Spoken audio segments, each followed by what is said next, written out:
Hello everyone, welcome to Saroj Mishra's YouTube channel. मेरे YouTube channel पर आप सभी का बहुत बहुत स्वागत है।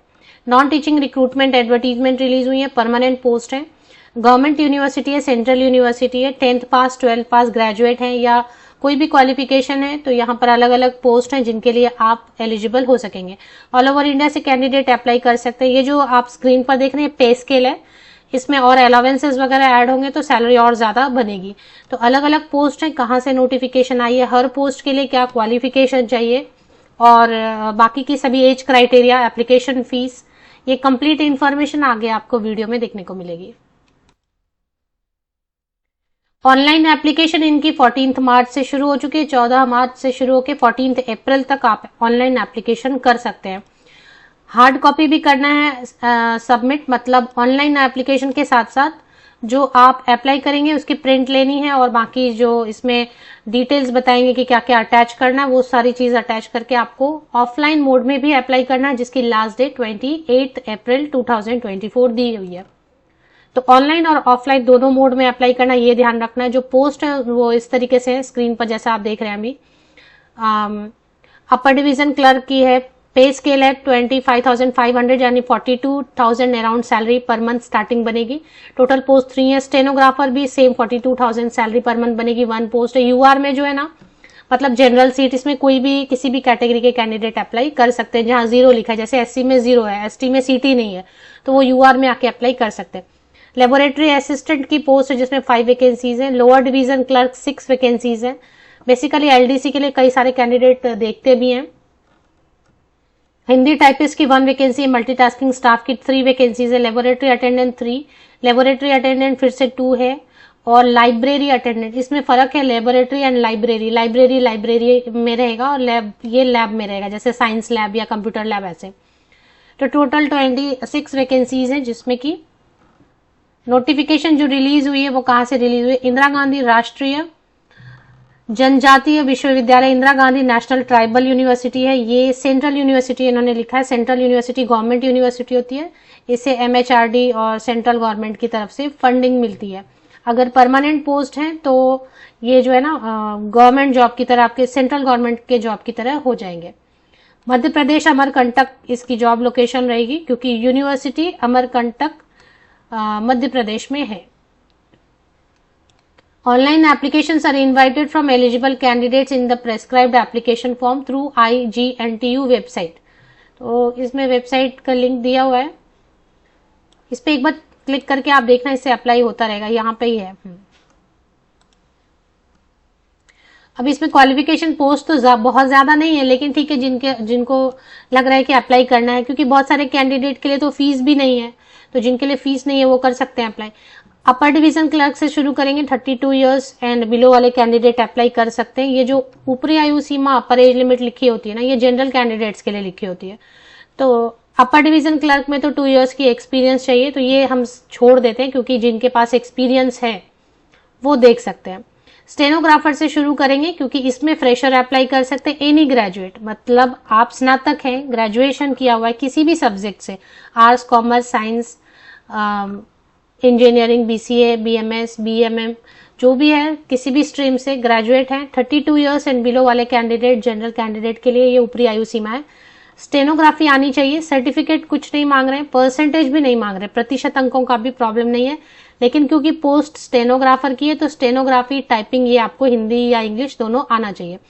लेबोरेटरी असिस्टेंट की जो पोस्ट है, इसमें 2 साल एक्सपीरियंस मांग रहे हैं, तो ये पोस्ट भी हम छोड़ देते हैं।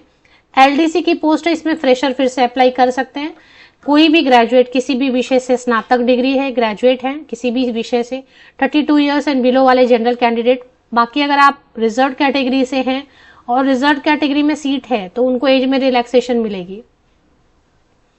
अगर आप लोअर डिवीजन क्लर्क की बात करें, एलडीसी भी बुलाते हैं इस पोस्ट को, तो ग्रेजुएट होना काफी है। इसमें प्रतिशत अंक, परसेंटेज नहीं मांग रहे, कोई सर्टिफिकेट नहीं मांग रहे। टाइपिंग आनी चाहिए, उसकी जब टेस्ट होगी तो वो पास हो जाने चाहिए। अभी भी आप कहीं से सीख सकते हैं अप्लाई करते वक्त भी। हिंदी टाइपिस्ट में भी कुछ भी नहीं मांग रहे हैं। 32 इयर्स एंड बिलो वाले कैंडिडेट अप्लाई कर सकते हैं। बैचलर्स डिग्री मांग रहे हैं ग्रेजुएट किसी भी विषय में। सिर्फ आपको जो है ना हिंदी टाइपिंग स्पीड होनी चाहिए। फिर से सर्टिफिकेट कुछ एक्स्ट्रा नहीं मांग रहे हैं, परसेंटेज का कोई प्रॉब्लम नहीं है। ये भी अच्छी पोस्ट है। मल्टीटास्किंग स्टाफ की अगर बात करें तो कोई भी ITI पास है या 10वीं पास, मिनिमम जो है ना आपने 10वीं पास कर रखा है तो आप अप्लाई कर सकते हैं। 32 ईयर्स एंड बिलो वाले कैंडिडेट इसके लिए एलिजिबल रहेंगे। लेबोरेटरी अटेंडेंट की जो पोस्ट है उसमें 10th पास होना चाहिए तो काफी है, या फिर 12th पास है साइंस से तो वो भी अप्लाई कर सकते हैं।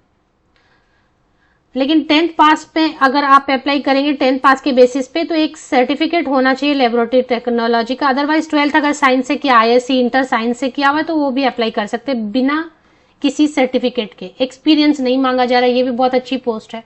जितने भी 12वीं पास है साइंस स्ट्रीम से उनके लिए अच्छी पोस्ट है। 32 ईयर्स एंड बिलो वाले 32 साल और उससे कम उम्र के कैंडिडेट अप्लाई कर सकते हैं। ये ऊपरी आयु सीमा जनरल कैंडिडेट के लिए। अगर आप रिजर्व कैटेगरी से हैं, रिजर्व कैटेगरी में अप्लाई करेंगे तो एज में रिलैक्सेशन मिलेगी, नीचे कहीं लिखा होगा, देखते हैं। लाइब्रेरी एट अगर नहीं लिखा होगा तो फिर वो भी चेक कर लेते हैं। रिलैक्सेशन इन एज यहाँ दिया ना, relaxation in age and experience में be granted to the candidate belonging to, तो मिलेगा। SC ST कैंडिडेट को 5 साल की छूट दी जाती है अगर आप उस कैटेगरी में अप्लाई कर रहे हैं। OBC को 3 इयर्स की, PWD को मिनिमम 10 इयर्स की ऊपरी आयु सीमा में छूट मिलती है। लास्ट एक पोस्ट है लाइब्रेरी अटेंडेंट की। इसके लिए तो लाइब्रेरी वाली सर्टिफिकेट होनी चाहिए आपके पास। 12th पास है आप, इंटर आपने साइंस से किया, आर्ट्स से, कॉमर्स से, कोई प्रॉब्लम नहीं है। लेकिन एक सर्टिफिकेट कोर्स लाइब्रेरी साइंस में किया, 1 ईयर का एक्सपीरियंस है तो आप अप्लाई कर सकते हैं। एज में रिलैक्सेशन मिलेगी कैटेगरी कैंडिडेट्स को। एप्लीकेशन फीस सबसे पहले समझेंगे कि इनको नहीं देना है। जिनको फ्री ऑफ कॉस्ट अप्लाई करना है वो तो कर ही सकते हैं। SC ST चाहे सीट कितनी ही कम हो, जिनके लिए फ्री एप्लीकेशन है वो कर दें। SC ST PWD all female, सभी महिलाओं के लिए नो फी, एग्जाम्प्ट किया है फीस से। तो फीस है किनके लिए? जो पुरुष अभ्यर्थी है, मेल कैंडिडेट है general, EWS and OBC candidate जो मेल कैंडिडेट है उनके लिए 750 रुपीज फीस है। ये फीस जो है नॉन रिफंडेबल होगी। एक बार आप फी पे कर देते हैं तो आप फिर ध्यान दें कि हार्ड कॉपी भी भेजना है, वो भी भेजना होगा, नहीं तो फिर प्रोसेस इनकम्प्लीट रह जाएगा। और अगर आप विड्रॉ करेंगे तो ये फीस आपको रिफंड नहीं होगी। इसलिए अप्लाई करने के पहले, फी पेमेंट करने के पहले आप श्योर हो लें कि आप वाकई अप्लाई करना चाहते हैं।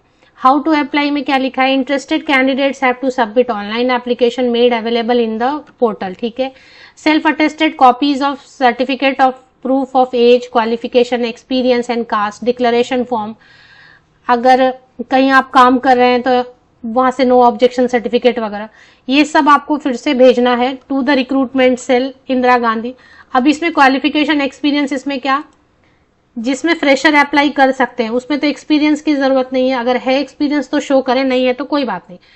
बाकी आपको 10th 12th ग्रेजुएशन जो भी आपके पास है, सर्टिफिकेट, पासिंग और मार्कशीट, पासिंग सर्टिफिकेट और मार्कशीट, इन सब की फोटोकॉपीज लेनी है। सब पे साइन करना, उसको सेल्फ अटेस्टेड बोलते हैं। ये जो वर्ड लिखा है ना सेल्फ अटेस्टेड, उसका मतलब होता है कि आप फोटोकॉपीज जब लेंगे उस पर अपनी सिग्नेचर करेंगे हर फोटोकॉपी पे, तो वो हो गया सेल्फ अटेस्टेड। ये सब करके आपको भेजना रहता है दिए गए एड्रेस पर। और इसमें क्या लिखना है, ऊपर में एनवेलप पे ये यहाँ पर ऐसे ऐसे लिखा है, ये लिखना है। आप ईमेल आईडी जो देंगे वो वैलिड होना चाहिए। ये सारी चीजें। अदर कंडीशंस पढ़ लेना है आपको। इसमें अभी सिलेक्शन क्राइटेरिया इन्होंने डिस्क्लोज नहीं किया है क्योंकि इनके सीट्स कम रहते हैं। एप्लीकेशंस ज्यादा आएंगे या कम आएंगे, बहुत ज्यादा आएंगे तो रिटन टेस्ट रखते हैं।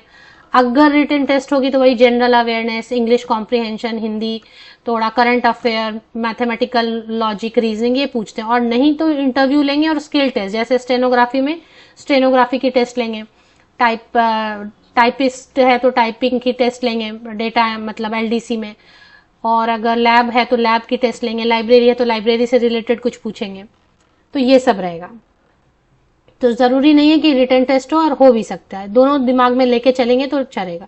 तो ये हो गया, बस इतनी से एडवर्टीजमेंट है। चलिए ऑफिशियल वेबसाइट पर, ये ऑफिशियल वेबसाइट है और इसी ऑफिशियल वेबसाइट पर आपको करियर सेक्शन कहीं पे मिल रहा है, तो ये देखें, इसी ऑफिशियल वेबसाइट पर आप चले आते हैं तो थोड़ा सा स्क्रॉल करेंगे तो देखें रिक्रूटमेंट करके एक सेक्शन आपको मिल रहा है। ये देखें, ये रिक्रूटमेंट करके एक सेक्शन मिल रहा है, इस पर आपको एक बार क्लिक कर लेना है। तो जैसे ही आप इस पर क्लिक करेंगे रिक्रूटमेंट वाली पेज ओपन हो जाती है और इसमें जो है ना एडवर्टीजमेंट फॉर रिक्रूटमेंट और non teaching post, online applications are invited from the eligible candidate for the non teaching post. Group A and B में एक एक 1 पोस्ट एक्सपीरियंस्ड कैंडिडेट अप्लाई कर सकते हैं, ये मैंने छोड़ दिया। हम लोग आप अगर आप चेक करेंगे तो ग्रुप सी चेक करना, मैंने ग्रुप सी चेक किया और यहाँ पर लिंक दी हुई, इससे अप्लाई कर सकते हैं जो इंटरेस्टेड होंगे। परमानेंट पोस्ट लग रहा है क्योंकि इस पे कॉन्ट्रैक्ट इन्होंने वर्ड कहीं पर भी यूज नहीं किया, लेकिन एक बार फिर से आप पढ़ लें, कहीं कॉन्ट्रैक्ट वर्ड मुझे दिखाई नहीं दिया, तो आप पढ़ लें। एडवर्टीजमेंट अप्लाई करने के पहले ऑफिशियल वेबसाइट की लिंक के लिए वीडियो के डिस्क्रिप्शन बॉक्स को नीचे तक स्क्रॉल डाउन करके चेक कर लें।